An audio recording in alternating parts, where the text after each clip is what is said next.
अजय, माँ please please, अब मुझसे ये मत कहना कि मुझे इस तरह से बातें नहीं करनी चाहिए थी। ये नहीं कहूं तो और क्या कहूं? माँ आप मुझे बताइए, मैंने जो बात कही क्या वो गलत कही? क्या पापा जिम्मेदार नहीं है इन सब बातों की? और कितनी दौलत कमानी है पापा को, कितनी दौलत, और वो क्या क्या करते रहेंगे इस दौलत को हासिल करने के लिए।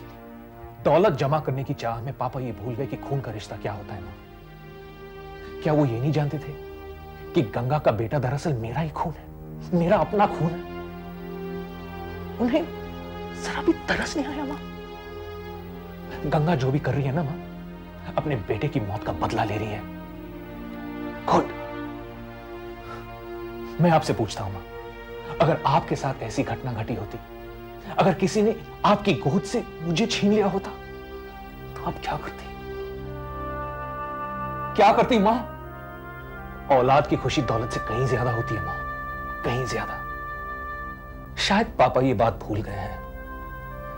जो नुकसान पापा को हुआ ना गंगा की वजह से, वो पैसे पापा कमा लेंगे, लेकिन गंगा को अपना बेटा दोबारा वापस नहीं मिलेगा। अगर ये बात पापा पहले ही जान गए होते ना,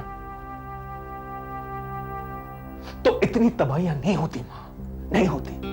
बस बेटा, भूल जा इन बातों को। आई एम सॉरी मां, आई एम सॉरी। मैं अपने बेटे के गम को नहीं भुला सकता।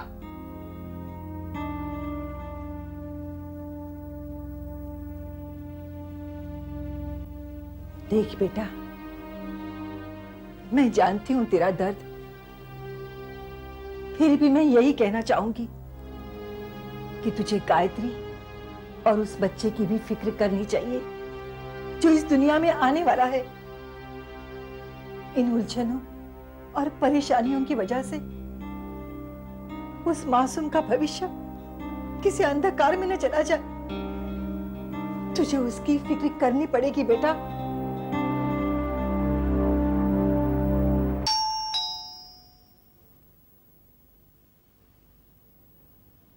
आइए ना। कमल, नमस्ते। नमस्ते भाई साहब, मैं गायत्री को लेने आई हूँ।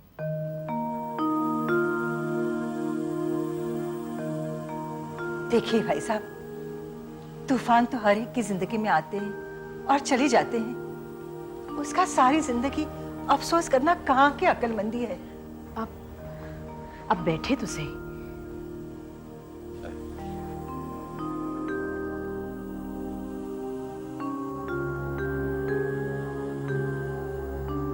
भाई साहब, गायत्री से कहिए कि वो नाराजगी छोड़ दे और अपने घर लौटे।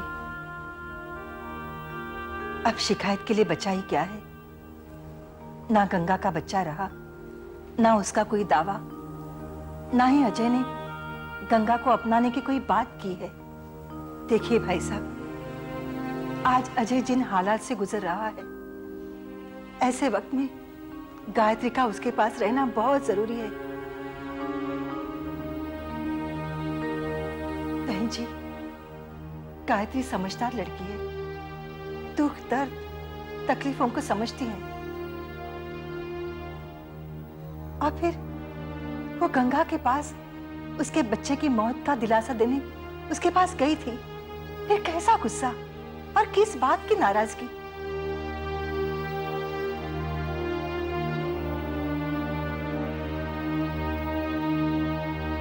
गायत्री से कहो जाने की तैयारी करे।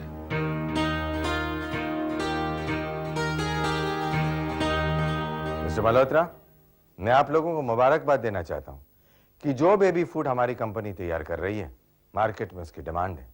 अनबिलीवेबल ऑफर्स आ रहे हैं, लेकिन डिमांड के मुताबिक हम लोग माल तैयार नहीं कर पा रहे हैं, और इसीलिए मैं चाहता हूं कि काम तेजी से हो। दिन रात एक करके आप प्रोडक्शन बढ़ा दीजिए, वरना दूसरी कंपनीज अपना प्रोडक्ट लेकर पहुंच जाएंगी। ओके, ठीक है, ठीक है। Okay, thank you, bye. Ajay बेटे, स्टॉक मार्केट में हमारी कंपनी के शेयर्स के दाम बढ़ रहे हैं। गायत्री खुद चलकर घर वापस आ गई। सब कुछ अच्छा ही हो रहा है। बेटे, पिछले कुछ दिनों में जो कुछ भी हुआ उसे मेरी गलती समझकर भूल जा बेटे।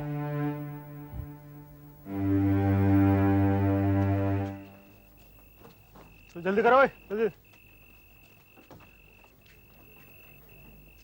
चलो हो गया ना, बंद करो चलो।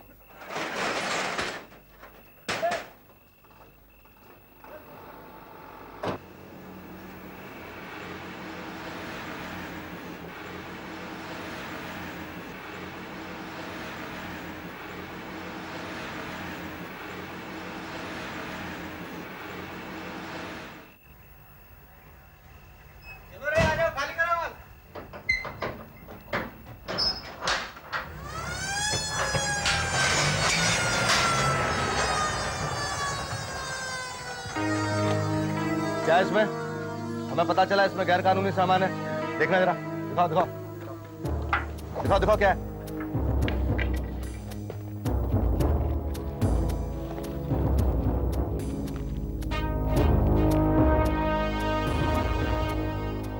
सारे सामान को लेबोरेटरी जांच के लिए भेज दो। गोदाम में ताला लगा दो और सबको थाने ले चलो। क्या क्या कह रहे हो तुम? ये सब कैसे हुआ? मैनेजर को फोन देना जरा। क्या अरेस्ट हो गया? अच्छा ठीक है, मैं देखता हूं। क्या हुआ पापा? बेटे, गोडाउन से कंसाइनमेंट ले जाते वक्त ट्रक में ड्रग्स के पैकेट्स पाए गए। व्हाट? लेकिन ट्रक से हमारा क्या ताल्लुक है पापा? पुलिस ने सारा माल जब्त कर लिया है और यही नहीं, फैक्ट्री और गोडाउन को भी सील कर दिया है। मिस्टर उदय नारायण सेठ, मेरे पास आपकी गिरफ्तारी का वारंट है। दवाइयां बनाने की आड़ में ब्राउन शुगर जैसे जहर का कारोबार चलाते हैं आप। इस जुर्म में मैं आपको गिरफ्तार करने आया हूं। अजय, अपने लॉयर को फोन लगाओ जरा। जी। एक मिनट, आप फोन करने की बात कर रहे हैं? मैं तो आपको कपड़े बदलने का भी समय नहीं दूंगा। ये क्या तरीका है इंस्पेक्टर? ये कानून है, कायदे कानून क्या होते हैं हम अच्छी तरह से जानते हैं इंस्पेक्टर। इसीलिए आप हमेशा गैर कानूनी काम करते हैं। देखिए, आप झूठा इल्जाम हम पर नहीं लगा सकते हैं। मैं मानहानि का दावा कर सकता हूं आप पर। पहले तो आप मेरे साथ पुलिस स्टेशन चलिए, इस केस से बाहर आ जाइए। उसके बाद आप भी इसी शहर में हैं और मैं भी इसी शहर में। फिर आप जितने चाहे दावे कर लीजिएगा, ठीक है? कमान कमान कमान, आप चलते हैं या मैं हथकड़ी लगवाऊं? Please please.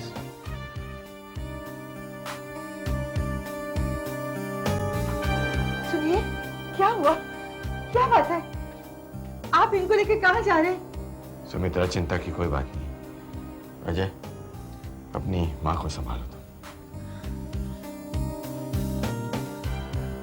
आप बेफिक्र रहिए माँ, सब ठीक हो जाएगा। मैं भी वकील साहब को फोन करता हूँ। आई एम सॉरी उदय साहब, मैंने मजिस्ट्रेट साहब से बहुत कांटेक्ट करने की कोशिश की, लेकिन रात के 12:30 बज रहे हैं और उनसे कांटेक्ट नहीं हो पाया। आज फ्राइडे की नाइट है, सैटरडे और संडे कोर्ट बंद है। मंडे से पहले कोई लीगल कार्रवाई नहीं हो पाएगी। सुन लिया उदय साहब? हो गई आपकी तसल्ली या अब भी कुछ बाकी है?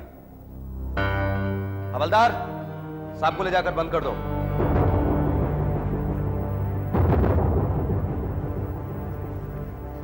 चलिए मेरे साथ, चलिए ना।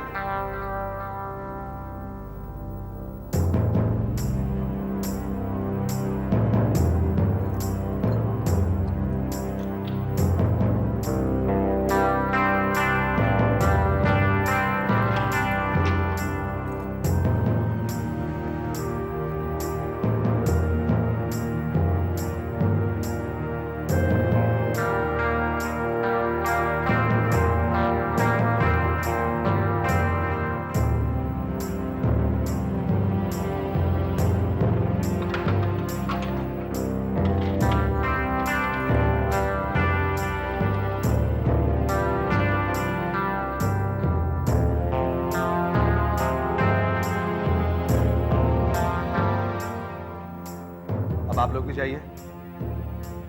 देखिए, आपको यहां रहने से उनकी रिहाई तो होने वाली है नहीं। घर जाइए, घर जाकर आराम कीजिए और इन्हें भी आराम करने दीजिए, प्लीज।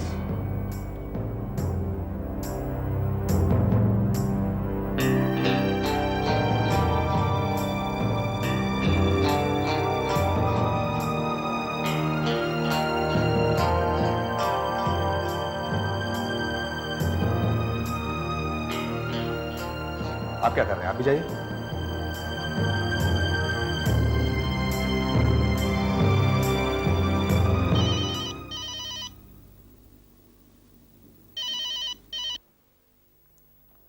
हेलो।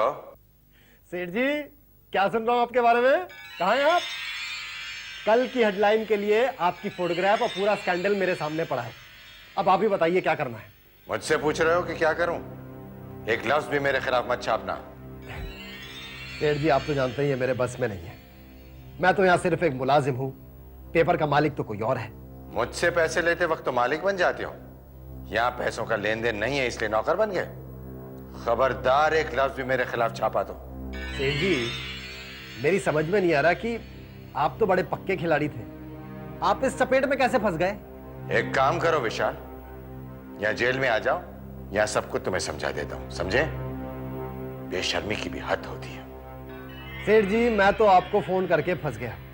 मेरे मालिक का अर्जेंट फोन आया, हेडलाइन कुछ और जाने वाली थी। उन्होंने कहा नहीं, उदय नारायण सेठ की हेडलाइन बहुत इंटरेस्टिंग है, इसी को छापो। अब मैं क्या कर सकता हूं जब आप ही लोगों के लिए बहुत इंटरेस्टिंग बन गए हैं।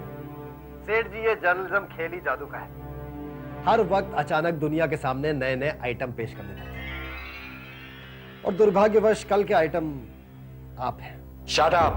सेठ जी, नाराज होने की कोई जरूरत नहीं, मैं हेडलाइन अपने हिसाब से बना दूंगा, लोगों का इंटरेस्ट भी बना रहेगा और आपकी बदनामी भी नहीं होगी। Okay sir, take care. और सेठ जी, घबराने की कोई जरूरत नहीं, आजकल जेल यात्रा तो फैशन हो गया है और स्कैंडल चलन। आप थोड़ी भी टेंशन मत लीजिएगा। खाना वाना खाया ना? हेलो हेलो, कट गया या काट दिया? अब इस वक्त भी क्या पैसे लेना है इससे, बेचारा करोड़पति। आपसे मिसेज अजय नारायण सेठ मिलना चाहती है। अच्छा,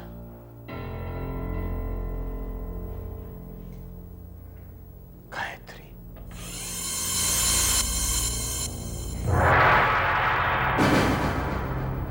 तुम? क्यों चौंक गए? क्या मैं मिसेस अजय नारायण सेठ नहीं हूं? यही तो तुमने सबसे बड़ी गलती की है उदय नारायण सेठ, मुझे बहू का दर्जा नहीं दिया।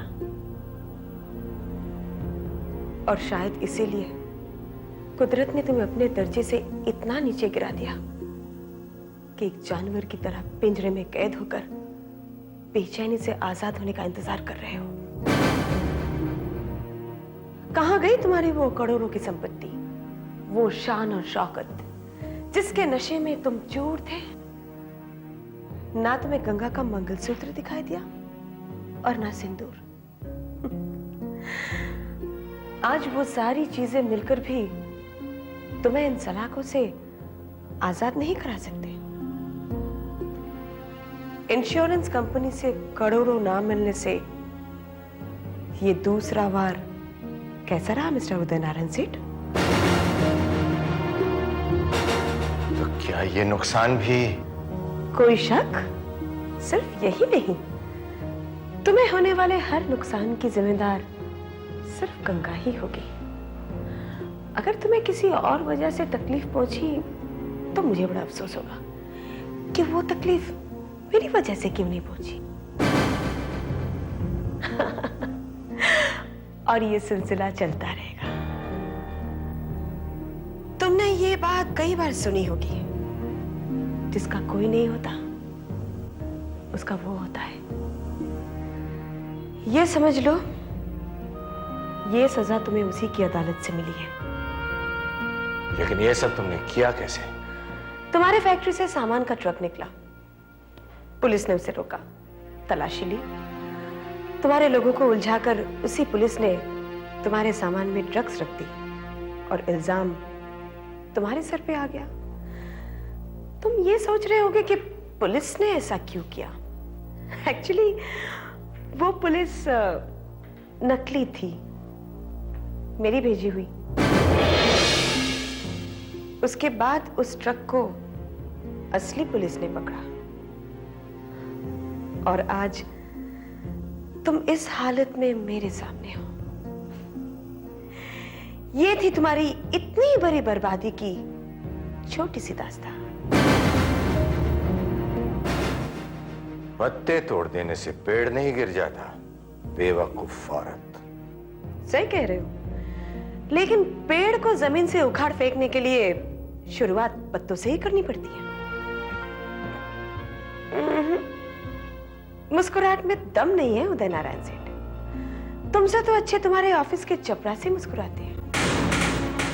हाँ, बस इसी तरह चेहरा रखिए, बेइज्जती नजर आनी चाहिए। मुस्कुराना भूल जाओ, क्योंकि नुकसान की लाइन लगने वाली है। Good night.